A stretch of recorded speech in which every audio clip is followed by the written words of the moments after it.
ကဲအားလုံးပဲမင်္ဂလာပါပေါ့နော်ဒီနေ့ကျတော့ဒီပတ်စံကိုကျွန်တော်တို့စုတစ်မျိုးပဲဆိုလို့ရှိရင်ချမ်းသာလားမချမ်းသာလားဘူးလားဆိုလို့ရှိရင်ကျွန်တော်တို့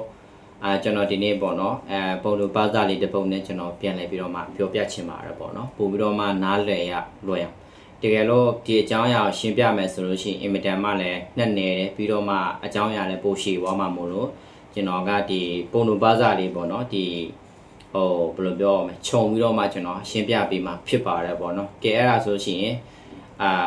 ပါလဲဆိုလို့ရှိရင်အဲ့ဒီမှာတခါတော့ပေါ့နော်ရွာလေးတစ်ရွာရှိတယ်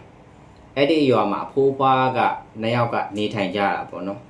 အဲ့ဒီအဖိုးဖြစ်သူကလည်းပဲသူကပါလဲဆိုဒီတစ်ပြောင်မှာသူထိုင်ပြီးတော့မှသူကထိုင်ပြီးတော့မှအဲ့ခေါင်းငယ်ကြီးကိုမျောကြည့်ပြီးတော့သူကတွေးတယ်ပေါ့ဟာတချင်ကြရင်ပေါ့ငါဆိုင်ဖွင့်မယ်ဒါမှမဟုတ်ရင်နွားတွေဘာတွေဝယ်မယ်ဒါမှမဟုတ်လို့ရှိရင်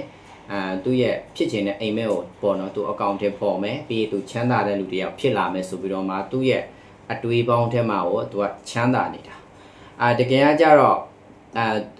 တကယ်ကြတော့အိမ်မက်ဆိုတာက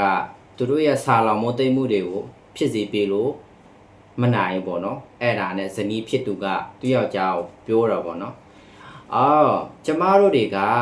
ဒီလိုမျိုးအိမ်မက်ကတော့အိမ်မက်တန်မှလှတယ်အိမ်မက်တန်မှလည်းကောင်းတယ်ဒါပေမဲ့အိမ်မက်ဆိုဒီမှာအကောင့်တဲမဖော်ဘဲနဲ့ဒါမှမဟုတ်အိမ်မက်ဆိုဒီမှာကျွန်တော်တို့ရဲ့ဆာလောင်မိုးသိမ့်မှုတွေကို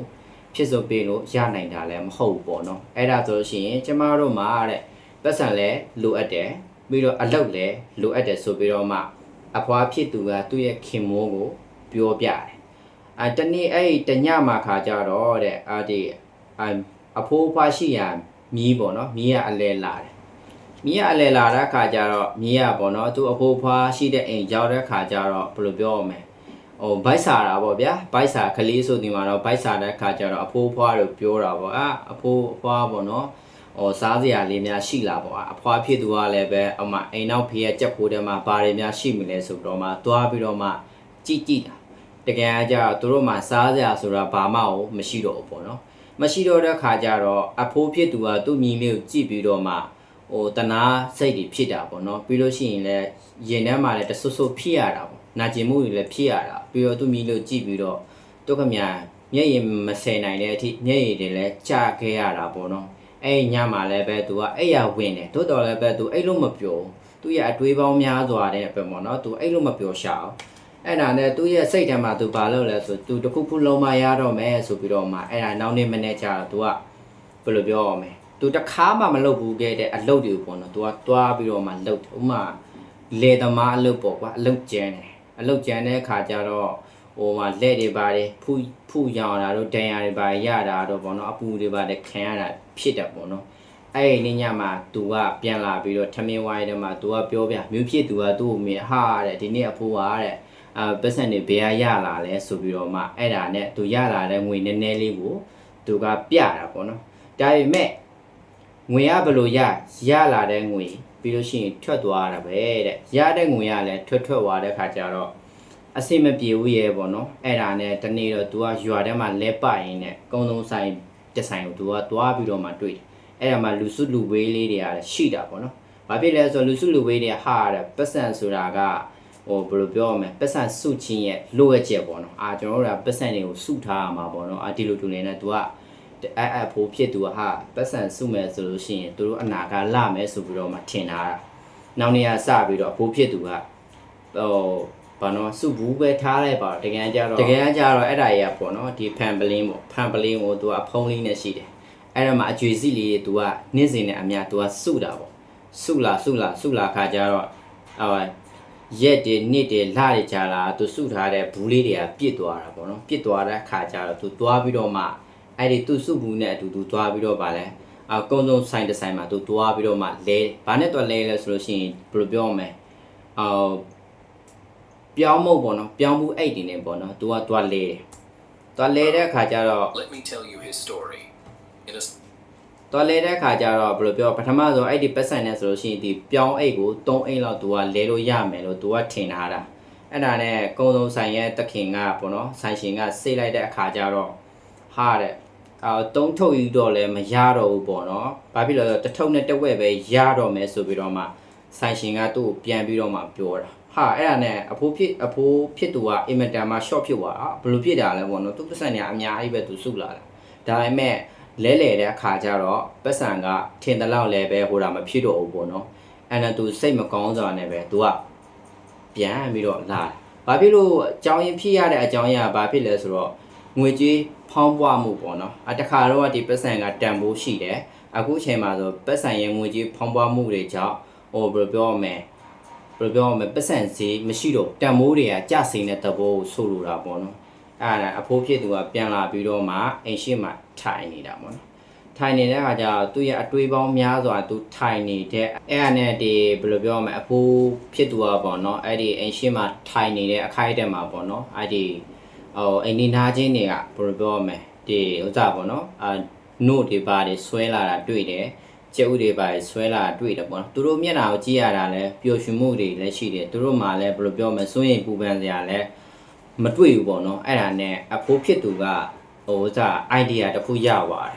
်အဲ့ဒီ idea ကလည်းဘယ်လိုပြောမှအင်မတန်မှကောင်းပါတယ်ပေါ့နော်အဲ့ဒါနဲ့သူ့မြည်လေးကိုသူစကားပြောလိုက်ဟာတဲ့ငါတို့တွေတဲ့ကြက်ဝယ်ပြီးမွေးမကောင်းဘူးလားဆိုပြီးတော့မှသူ့မြည်လေးကိုသူကပြောလိုက်တယ်ဒါပေမဲ့လည်းအဲ့ဒီနေရာစပြီးတော့သူကမနေ့ပြန်တပည့်ခါသူကမစောင့်ဆိုင်တော့ဘူးဒါပေမဲ့သူစုထားတဲ့ပတ်စံတွေနည်းနည်းလေးနဲ့ပေါ့နော်အဲ့ဒါကြက်တကောင်စားနှစ်ကောင်စားသူဝယ်လာလိုက်တဲ့အခါကျတော့မှပေါ့နော်ဝယ်ပြီးတော့မှမွေးတဲ့အခါကျတော့အဲ့ဒီမှာသူတို့တွေကဘာစပြီးတော့တွေ့လာလဲဆိုလို့ရှိရင်ကြက်ကနေတဆင့်ကြက်ဥပေါ့နော်ကြက်ဥတွေရလာတယ်တလုံးကနေနှလုံးပေါ့နော်ရလာတဲ့အခါကျတော့သူတို့တွေကဘယ်လိုပြောလဲဆိုအဲ့ကြက်ဥလေးတို့အိမ်နီးနားချင်းကိုစပြီးတော့မှရောင်းတယ်သူတို့လည်းစားတယ်သူတို့ရဲ့ရောင်းတယ်ပြီးလို့ရှိရင်အဲ့ဒီမှာသူတို့ရောင်းရတဲ့ငွေတွေကိုပေါ့နော်သူတို့တွေကနောက်ထပ်ကြက်လေးတွေကိုသူထပ်ပြီးတော့မှတဖြည်းဖြည်းချင်းဝယ်တဲ့အခါကျကြက်ရဲ့အရေအတွက်တွေကများလာပြီးလို့ရှိရင်ရလာတဲ့ငွေတွေသူတို့ရောင်းလိုက်တဲ့ကြက်ဥရဲ့ပမာဏအားလုံးကိုအဖိုးဖြစ်သူကစရင်းနဲ့တည်တည်ချာသူကပြုစုပြောထောင်တာပေါ့အဲ့လိုမျိုးသူကစရင်းစရာနဲ့တည်တည်ချာပြုစုပြောထောင်လာတယ်သူရဲ့ကြက်တွေကလည်းအရေအတွက်တွေများလာတယ်ကျုပ်ရည်တွေ့ရတဲ့ရလာတဲ့ခါကျတော့ဘာဖြစ်လို့ဆိုအိမ်နီးနားချင်းတွေကပေါ့နော်လာပြီးတော့ဝယ်တယ်သူတို့တွေကရောင်းပေးတယ်အဲ့ဒီရလာတဲ့ငွေပမာဏလေးတွေပေါ့သူကစရင်စရာနဲ့တည်တည်ချာအောင်သူကစီမံခန့်ခွဲပြီးတော့မှလှုပ်ဆောင်သွားတာပေါ့နော်ပြီးလို့ရှိရင်အဖိုးရဲ့မျက်နှာမှာလည်းမျောလင်းချက်အပြည့်နဲ့သူတို့ရဲ့အနာဂတ်အတွက်ပေါ့နော်သူတို့တွေအလုပ်ခဲ့ကြတာပေါ့နော်ဒါကတော့အဖိုးရဲ့ဘဝမှာပထမဆုံးလှုပ်ဖြစ်ခဲ့တဲ့အလုပ်ပေါ့နော်သူရဲ့ဒီပုံမြင်လေးမှာပါတာပေါ့အဲ့ဒါနဲ့အဖိုးကပေါ့နော်သူ့မိလေးကိုခေါ်ပြီးတော့ကြက်ဥလေးကင်ပြီးတော့သူကပြတာပေါ့နော်ဒီကြက်ဥကတဲ့သူတို့စုထားတဲ့စုပွေတဲ့ပတ်စံတဲ့ကိုပို့ပြီးတော့ဖိုးဖြစ်တာပေါ့နော်အဲ့ဒါသူ့ရဲ့မိလေးကိုသူကရှင်းပြတယ်သူ့မိကဟိုဘယ်လိုပြောရမလဲသူ့ရဲ့အဖိုးဖက်တာပေါ့နော်အဲ့ဒါနဲ့အဖိုးဖြစ်သူကဝမ်းသာပီတိဖြစ်ပြီးတော့မှညက်ရည်ပါကြားရလောက်တဲ့အထိဖြစ်သွားတာပေါ့နော်ပြောပြချင်တဲ့မက်ဆီယာပါလဲဆိုတော့ကကျွန်တော်တို့တွေပေါ့နော်ပတ်စံတစ်မျိုးတည်းပဲမစုပါနဲ့ကျွန်တော်တို့တွေအဲ့ဒီပတ်စံကိုဘယ်လိုပွားအောင်ဘယ်လိုများလာအောင်ဘယ်လိုရင်းနှီးမြုပ်နှံမလဲဆိုတာအပေါ်မှာမူတည်တယ်ပေါ့နော်။ဘာဖြစ်လဲဆိုတော့ကျွန်တော်တို့ကပတ်စံတွေပဲစုလာမယ်ကျွန်တော်တို့ကရင်းနှီးမြုပ်နှံမှုတွေမလုပ်ဘူးပြီးလို့ရှိရင်ဘယ်လိုပြောမလဲဒီပတ်စံနဲ့ကျွန်တော်တို့ကပြန်လည်းမခိုင်းတတ်ဘူးဆိုရှိရင်အဲ့ဒီပတ်စံရဲ့တန်ဖိုးတွေကျလာတာနဲ့အများကျွန်တော်တို့ရဲ့ပတ်စံတွေတန်ဖိုးတွေရှိလာမှာမဟုတ်ဘူးပေါ့နော်ဥပမာအနေနဲ့ပြောရမယ်ဆိုလို့ရှိရင်ဘာနဲ့အလားတူလဲဆိုလို့ရှိရင်ကျွန်တော်လက်ဝါးထဲကရေလိုပဲနည်းနည်းချင်းဖက်ကြသွားမယ်ဆိုလို့ရှိရင်အဲ့ဒီရေလဲတဖြည်းဖြည်းနဲ့ကုန်ခန်းသွားမှာပဲပေါ့နော်အဲ့ဒါကြောင့်ကျွန်တော်ပြောချင်တာကဆန်နဲ့ပေါ့နော်ကျွန်တော်တို့ရဲ့တီးငယ်တဲ့အရာတစ်ခုခုကိုကျွန်တော်တို့တွေလောက်လိုက်သည်ဖြစ်စေပေါ့နော်အဲ့တီးငယ်တဲ့အရာတစ်ခုကလည်းပဲကျွန်တော်တို့အတွက်ကြီးမားဆုံးမျောလင်းချက်ဖြစ်လာတော့ကြီးမားတဲ့အောင်မြင်မှုကြီးတစ်ခုလည်းဖြစ်လာနိုင်တာပဲပေါ့နော်အဲ့ဒါကျွန်တော်ပြောချင်တာကကျွန်တော်တို့တွေပတ်စံတွေပဲ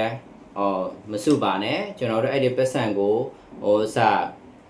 များလာအောင်ကျွန်တော်တို့တွေဘယ်လိုပြုစုပြောထောင်မလဲဆိုတာကမူတည်ပါတယ်ကျွန်တော်ပတ်စံတွေကို